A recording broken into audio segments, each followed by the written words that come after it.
Hello everyone, and welcome to Throne of Dice. I am Steel Viper, and this is Dark Souls 3. Today we continue our walkthrough. We just finished up Firelink Shrine in the last episode, and today we make it to the first real area. Before we go into the bonfire, let's show the stats real quick. If you want to see them in more detail, you can pause it right here. The items we're running are the spear. If I go to the right menu, there we go. The spear, the kite shield, and the Declared Sacred Chime. Still pretty much the basic inventory. We will change that up a little bit at the end of this episode. Without any more ado, let's go to the area.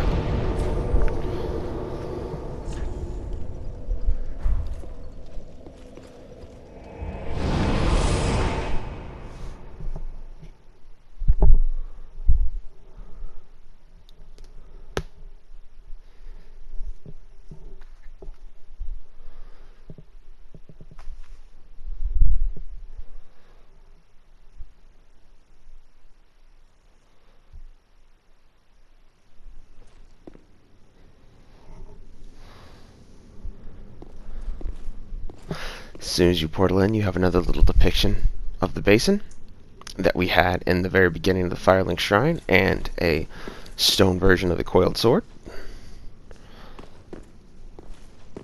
It's a good first introduction to the world.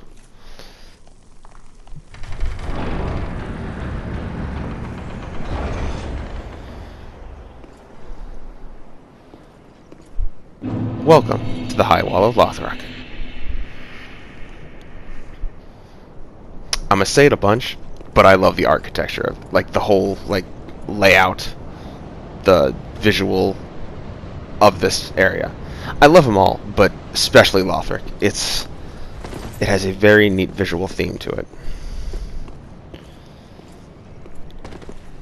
First things first, let's light the bonfire.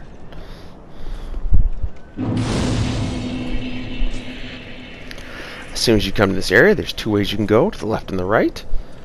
The right, for now, kind of dead ends, but let's take care of this hollow first. Let's try and take care of this hollow first.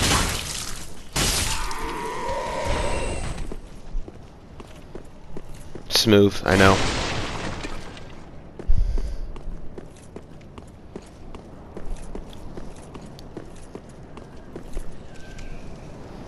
We don't need to heal.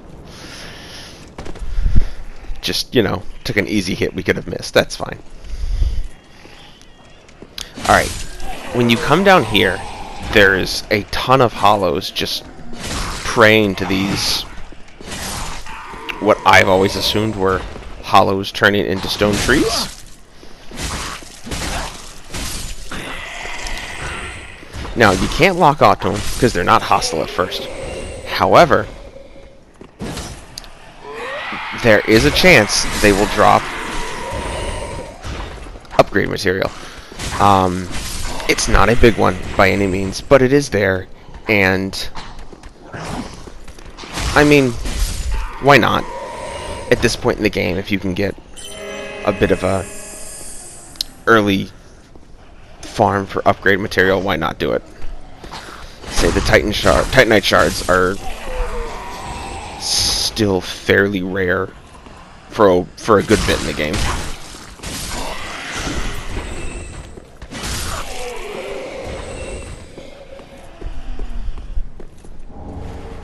Soul of a deserted corpse. You're gonna see that happen, the missing, a ton, since you can't lock onto them, and I am still getting used to running with a spear. It is not... Until this run through, I've never used a spear in game. It was just not an item that actually, like, had any interest to me. And you're gonna see, as we go through this, that I am still learning with it. Picked up some nice more fire bombs.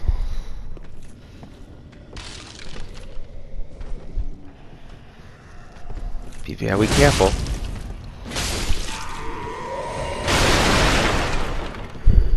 He dropped nothing. I'm thinking of a later bad guy. We got a nice shiny in the window. We will circle back around for that.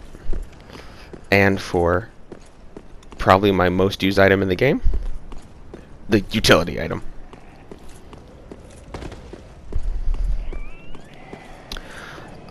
In the middle of this is... I know, I'm so skilled. In the middle of this is what appears to be a dead dragon that is slowly fading away. If you stop him from ringing that chime, he will keep... It'll stop the others from aggroing and coming after you. Top guard there. He's the best. He's set to ambush you. I mean, obviously, but he runs a little too soon. That's okay. We knew how to deal with him.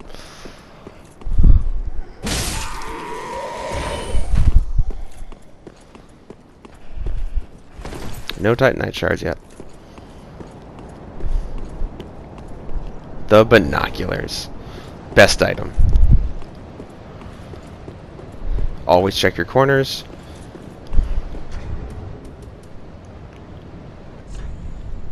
I will always just hotkey the binoculars. One, it lets you appreciate the landscape and the architecture better. And two, again, another look at the creepy trees, the hollow trees.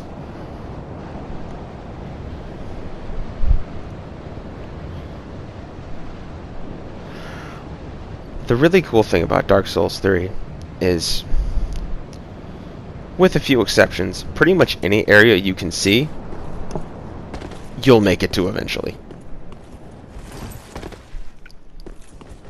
Now, lore-wise, I'm not super sure why you had those hollows praying around and next to the dead wyvern dragon.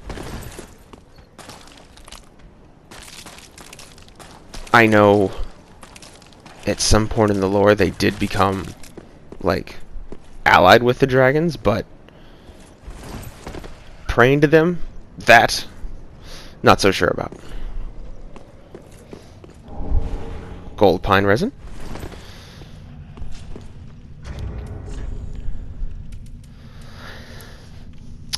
Rare pine resin with emits golden sparks. Chunks of it are even rarer. Temporarily applies lightning to the right hand. Origins are unknown. Basically, you can use it and it'll add lightning damage to your weapon for a limited amount of time.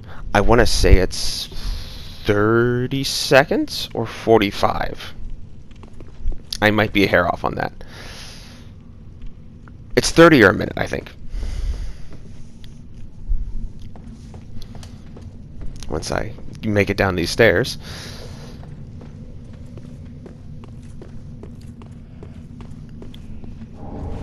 Another soul of deserted corpse.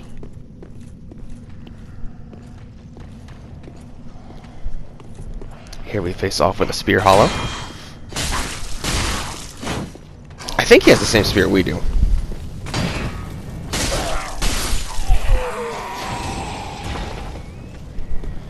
Got this jerk with the crossbow.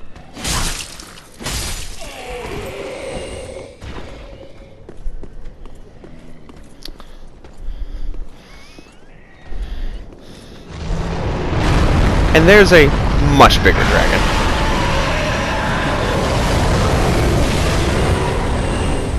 Who will just absolutely clear everything up top.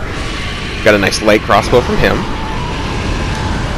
The dragon breathes fire whenever he can get you in his line of sight. If it's down below, he'll do it on the bottom path. If it's up high, he does it on the top. We'll look at the light crossbow. Bolts equipped in order to use the crossbow. Up to 2 kinds of bolts in a good time. These can be switched as necessary. It has to be readied, which makes it a little bit slower than the bow. I personally am much more of a fan of the bows over the crossbows, but maybe it's just because I haven't really done a build with the crossbows yet. No bolts.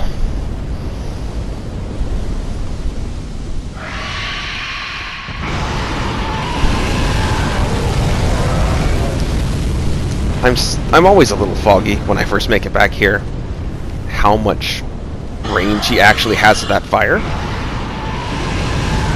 and more importantly, where's that tiny little frame where you can get him to not see you and be ready to run up top.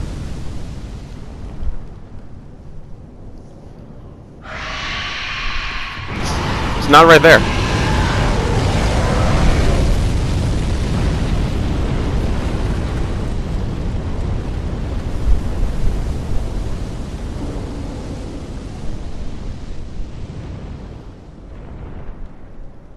Any minute. There we go. Only took a little damage. Not too bad.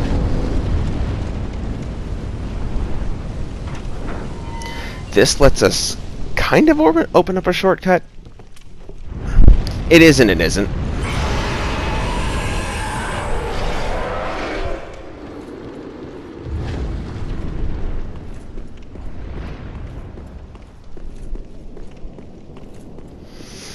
Okay. Notice the chain is facing front, and notice it is slowly breathing. That is not a treasure chest. And if you open that, it's going to be a bad day.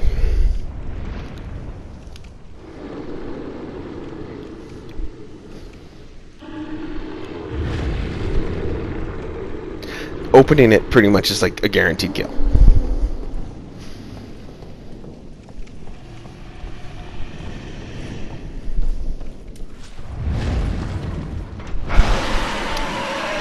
That's the shortcut, basically.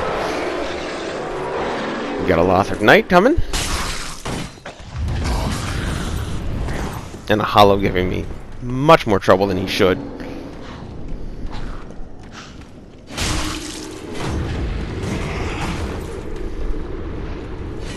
I don't go after the Mimic yet, because there's a bonfire coming up that I always make sure I hit first. Just helps so you have someplace to come back to.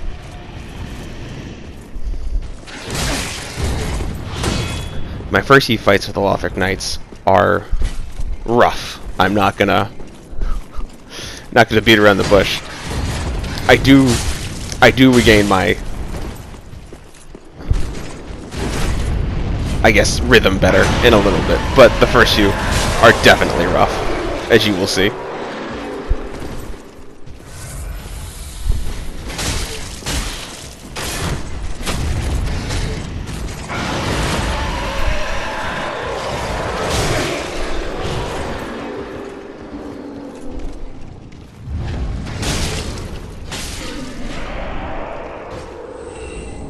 Got a Knight's Crossbow for that. A little bit less damage, but it does do lightning. If you were interested in having a crossbow that also does lightning damage, well, maybe you should farm the Lothric Knights for one.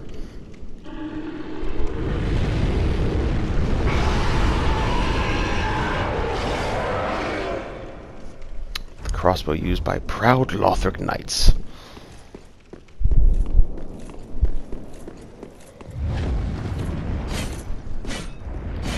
I know. I'm still all over it. I will start using a weapon at the end of this video that fixes or makes it easier to hit the hollows on the ground and stop looking so ridiculous. There is an ambush when you walk in here. It's pretty easy to spot though.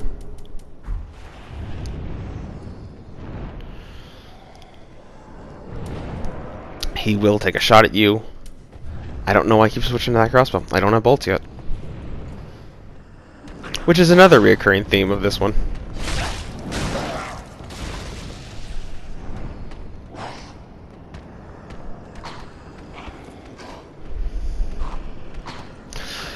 They can throw daggers, or throwing knives, and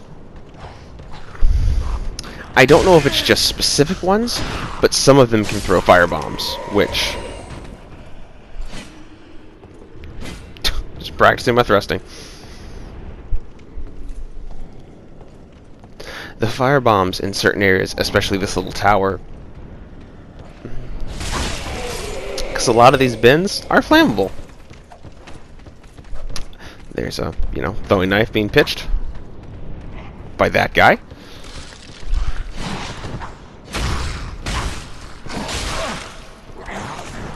Be careful. Don't get yourself killed. We're so close to the bonfire.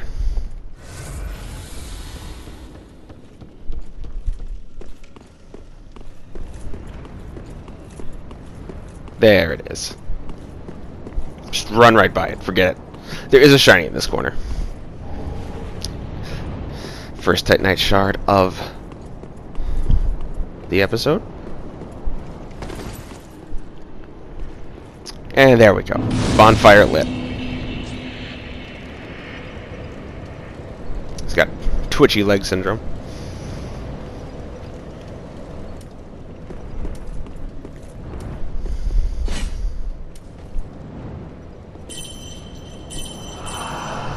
Still really trying to get used to that spear.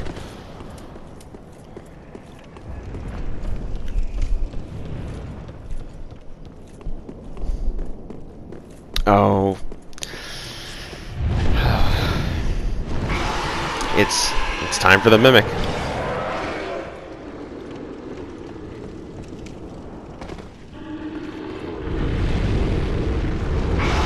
Now, there is an item that can make this a lot easier, but I do not have any yet.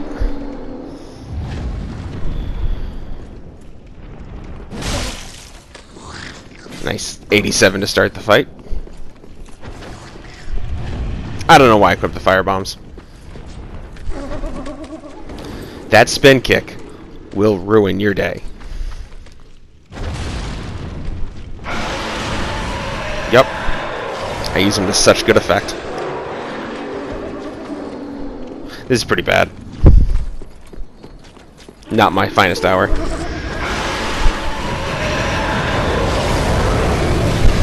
I try to get him caught in the fire. He doesn't get caught in the fire. I try to get him caught in the second fire. That one gets him. There's that spin kick.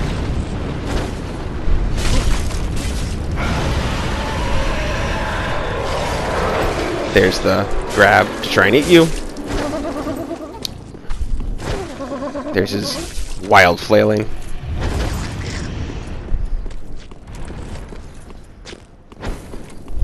Goes for the punt. Besides that near insta-kill bite, he just hits hard. Mimics just really hit hard. There you go. And that's all she wrote.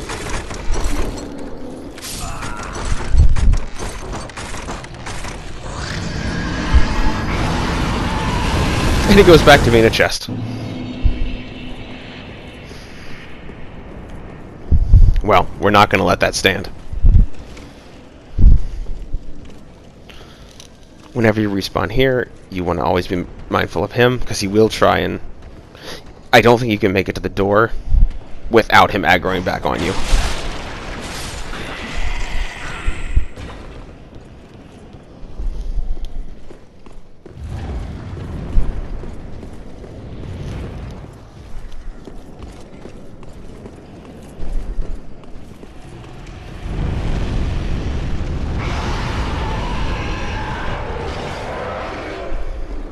Notice some souls right there. You might be thinking, but Steel Viper, you died outside. I did, you're right. This was about 2 tries later, because we kept having a string of bad luck with him.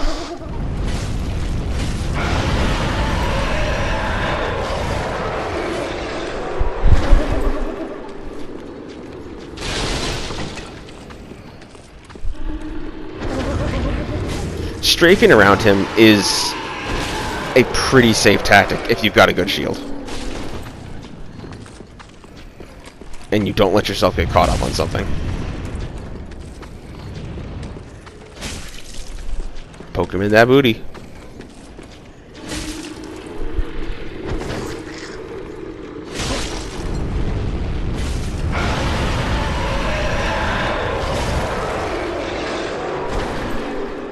At some point we will deal with that dragon up top, but that point is not right now. Oh. Oh. Even watching that second hand made me worried.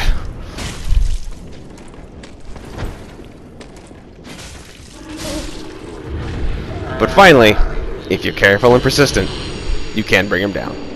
For a nice amount of souls and a deep battle axe. Or the deep battle axe, sorry. Easily wielded axe, crafted for battle and inflicting standard damage. Its weight can be used to inflict high damage, but it must be used carefully as it leaves the wielder open to retaliation. Skill is Warcry, a spirited Warcry that temporarily boosts... Okay, it deals dark damage, which...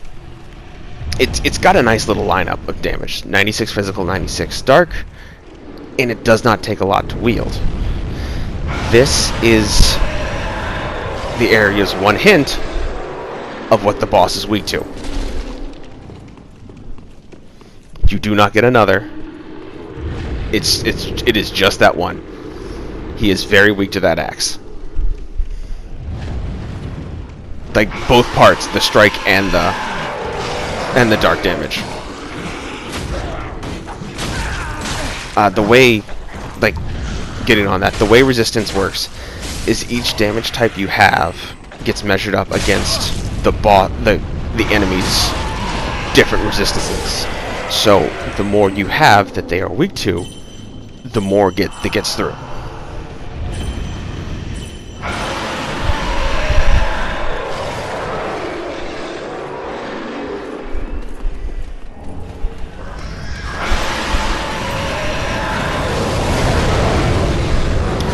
Let that dragon deal with a lot of the grunt work up there.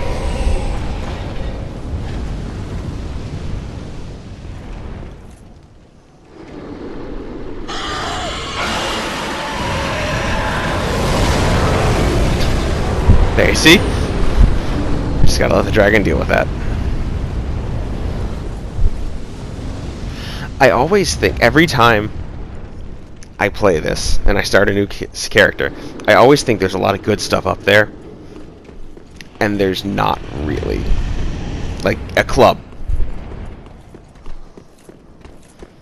not quite the game-saving item that I always think it is.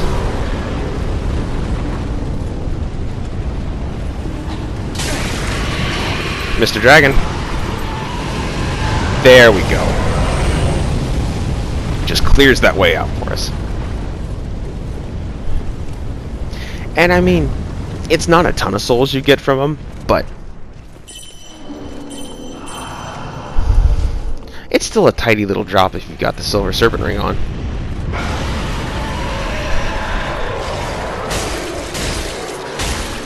Considering you don't have to, you know, really do anything for it.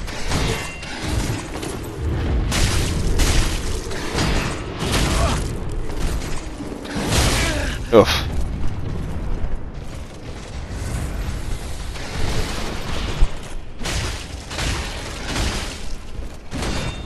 That shield bash. Watch out for that shield bash. And that lunge. Watch out for all of it. Just be careful. Lothric Knight shield. Great shield.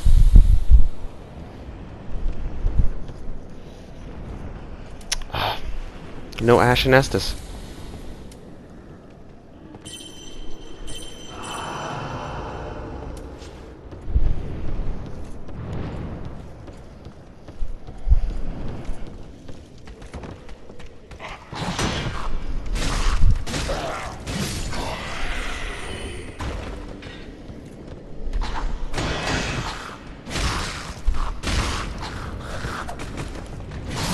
Their little flurry can mess you up if you're not ready for it.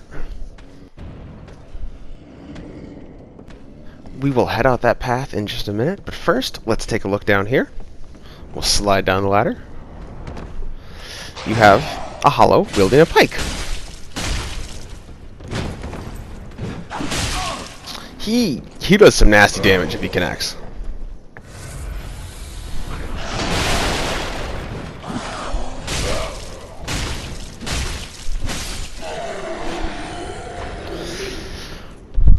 Alright, there is a locked door.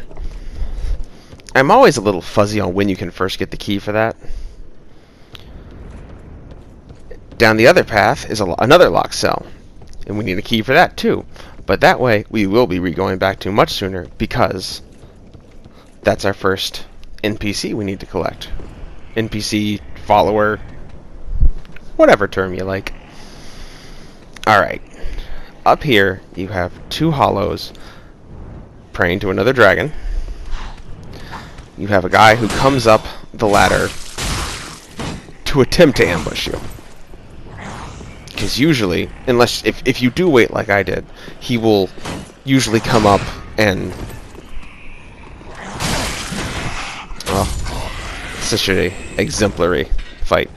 Usually he will jump you in the back while you turn around and are dealing with that hollow, who tries to jump you from behind when you're dealing with the two at the base of the dragon.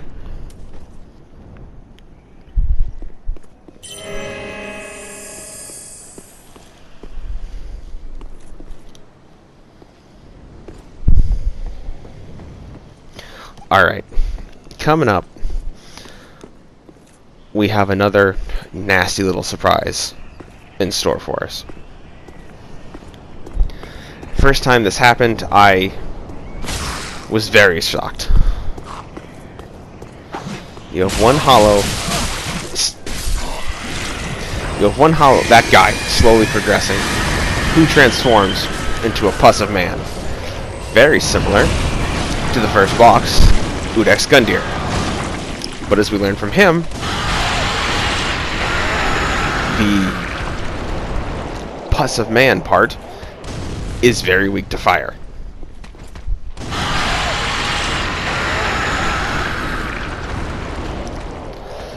And there's two on this stage. This one is not so bad because you can cheese it. The next one, much less easy to deal with. Yeah. I heroically went in for that last stab after throwing about 5 firebombs, but you do get a nice ember and a titanite shard, which is a pretty good reward. They were all praying around the hollows that were becoming trees. I don't know the lore significance of that. If you do, or you have your own theory, please feel free to drop it in the chat, or the comments. This crystal lizard, if you're not careful, you'll run off after him. But he gives you a nice raw gem, which will boost weapons. That dead hollow gives you a soul of a deserted corpse. The raw gem will reduce or remove any weapon scaling, but it ups the base damage of a weapon, which there's a weapon coming up that it pairs very, very, very well with. However,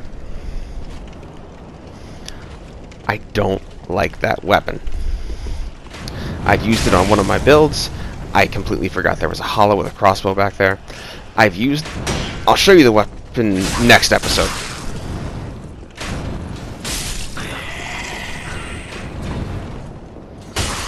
It's funny to knock him over. I walked into this ambush so badly. Ugh. So many mistakes. But he gives you 3 firebombs. And that little trooper is just climbing back up. So bad. So many misses. I swear I'll get good with the spear eventually, guys. Alright. Over here we got 3 black firebombs, which could have been a burial gift if you'd chosen that. But in the courtyard, we have a winged knight walking around. He is a little bit tanky, and that executioner's glaive he has, I think that's the right weapon, does a ton of damage. And he's very fond of the spin to win combo. But here, we have our next Lothric Knight, who is the spear variety. I really want his spear.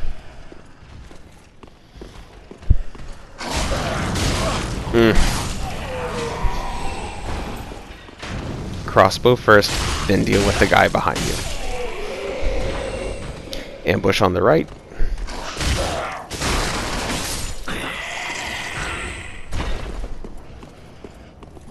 But we got another Titanite shard. Hollow behind the vases.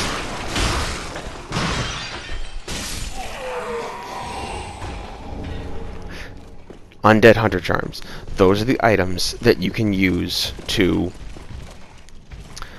if you use it on a Mimic, the Mimic will open up, I think it's like for 15 seconds, in which you can wail on it, and it will not aggro. But you can also use them on other characters, or other player characters in PvP, or invaders, like NPC invaders in your world, and it prevents them from healing and using their Estus flasks for a little bit, which can be really, really handy. However, a few of the NPCs do have that item as well, and they can use it to great effect.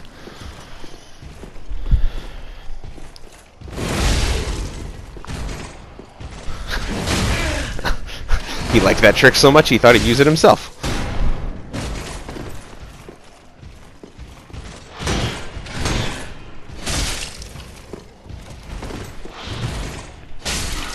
There we go. With a victorious poke, we bring him down.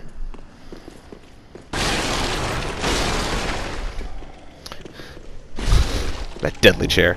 Another soul of a deserted corpse.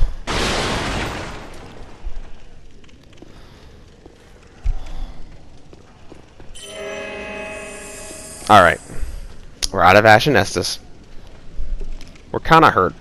We're not really hurt, but we're low on Estus flasks.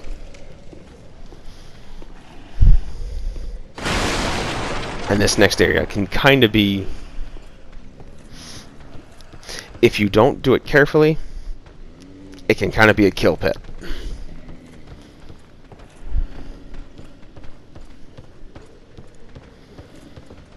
But over here we have some green blossoms, which... green weed, shaped like a flower, temporary boost stamina recovery speed. The Undead Legion of Faerun are remembered for using this annual plant, normally found near clear water, to swing their mighty swords with abandon. Green blossoms are super handy, especially during boss fights, just because it gives you that little extra bit of stamina recovery. Okay. Here's where I kind of start to hesitate a little bit. There is a ambush right there, but if you turn right first, you can see him coming. Or you can just let him hit you. Let him know that you don't care about his ambush.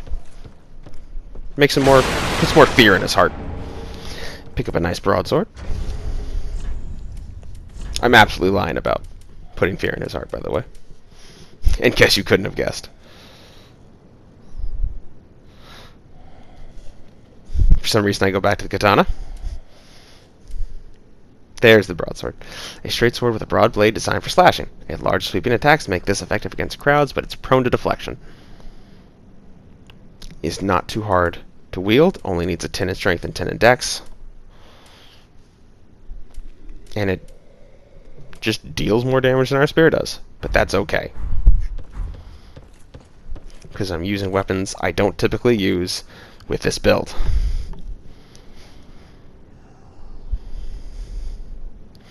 There's like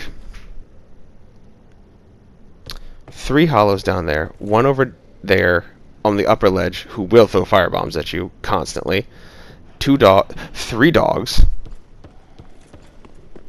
One of the hollows has a battle axe that he uses to great effect, and at this point I decide, you know what,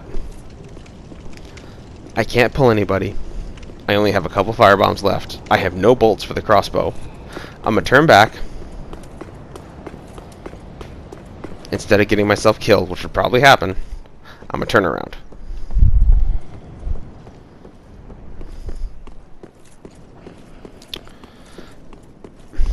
I see a shiny. I literally started going for it, and then I decided against it. I don't know.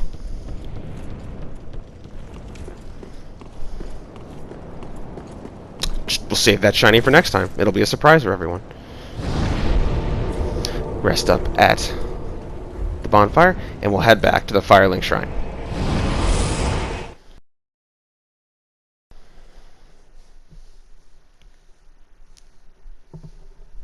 We'll do a few more things here, and then we will call it for this episode.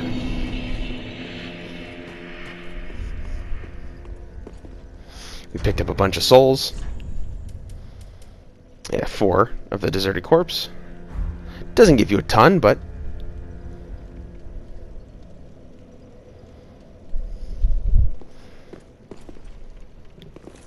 I was debating between just selling them to her or showing you. And eventually I decide, let's show you. We get a whole shiny 800 souls. Excuse me. Let's run over to Andre. Have a chat. Well met. Just what needs me. Let's reinforce our weapon. Because we got 4 Titanite shards. Let's boost our spear. Go back to the spear. There we go.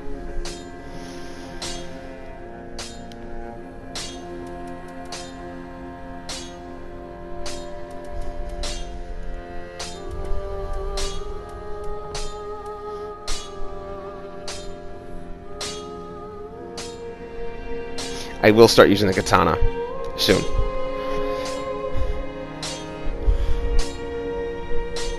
I just don't have enough deck. There we go. Now he remembers the spear. And I save my other 2. Pretty be careful. I don't want to see my work squandered. I will not squander your work, Andre. I promise. And what souls we have left, let's talk to the Firekeeper and see what we can do to level up. Very well. Then touch the darkness within me.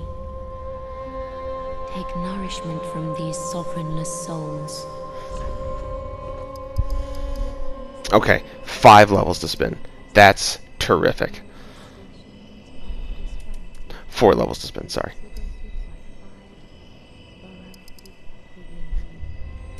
No, it is 5, sorry. Okay, let's up that dex. Eventually we'll get there.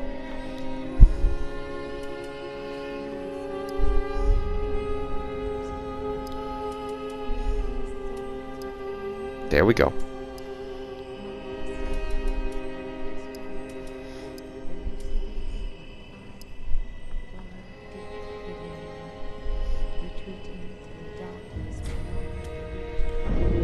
So we put 1 in a couple things. Farewell, Ashen One. Well, that will wrap up part 1 of the High Wall of Lothric. Next time, we will finish the High Wall. Thank you all for coming. If you enjoyed the video, please give it a like. If you'd like to see more, please subscribe. And I will see you all next time